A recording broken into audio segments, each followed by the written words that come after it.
प्रदेश में हुए मंत्रिमंडल विस्तार के जरिए कांग्रेस आलाकमान ने मुख्यमंत्री अशोक गहलोत और पूर्व उप मुख्यमंत्री सचिन पायलट के बीच सामंजस्य बैठाने की कोशिश की। माना जा रहा है कि मंत्रिमंडल विस्तार के साथ ही आलाकमान ने आगामी 5 राज्यों के चुनावों को भी ध्यान में रखा है। कहा जा रहा है कि कैबिनेट विस्तार में गहलोत की ही चली, लेकिन पायलट समर्थकों का भी भरपूर ख्याल रखा गया। विभागों के बंटवारे में गहलोत ने भारी भरकम मंत्रालय अपने पास रखे, अपने करीबी मंत्रियों को मलाईदार विभाग दिए, जबकि पायलट के खेमे को ग्रामीण विकास, पंचायती राज, परिवहन और कृषि मार्केटिंग जैसे मंत्रालयों से संतोष करना पड़ा। पंजाब में मुख्यमंत्री बदलने के बाद अब गहलोत कैबिनेट में प्रियंका गांधी के यूपी प्लान का भी असर दिख रहा है।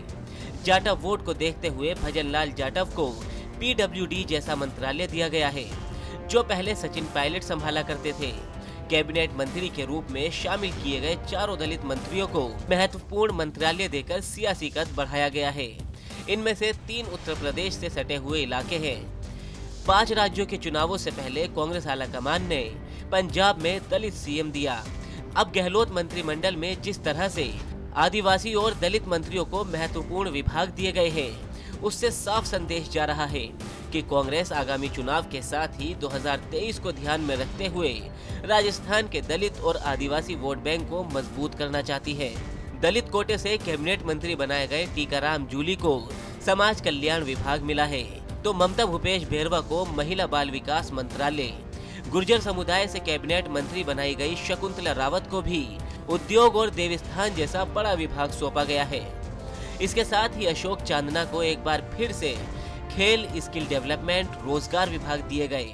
कहा जा रहा है कि इस तरह मुख्यमंत्री अशोक गहलोत ने न केवल पायलट की बेअदबी से नाराज गुर्जर वोट बैंक को साधने की कोशिश की, बल्कि यूपी चुनाव के मद्देनजर पश्चिमी उत्तर प्रदेश पर भी आलाकमान की नजर है। कांग्रेस के लिए 2018 के बाद से कोई भी चुनावी साल बेहतर नहीं रहा।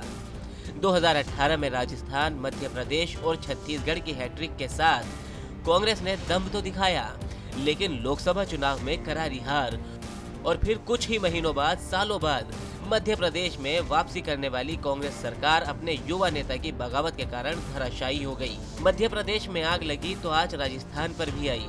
राजस्थान में भी पायलट ने अपने समर्थकों के साथ बगावत कर दी और कुछ दिन में आलाकमान उन्हें मनाने में कामयाब रहा। आने वाले समय में यूपी, उत्तराखंड, पंजाब, गोवा और मणिपुर में चुनाव है। इन 5 राज्यों में से कांग्रेस के पास फिलहाल पंजाब ही है। वहां भी सीएम बदलने की वजह से कैप्टन अमरिंदर सिंह ने बगावत कर अपनी एक अलग पार्टी बना ली है। साथ ही खुलेआम बीजेपी के समर्थन का ऐलान भी कर दिया है। माना जा रहा है कि 5 राज्यों में चुनावों के मद्देनजर अब कांग्रेस के पास केवल पायलट का ही चेहरा बचा है, जो उन्हें चुनावी बवंडर और बगावत से हुए विध्वंस से पार लगा सकता है। ब्यूरो रिपोर्ट, राजस्थान तक।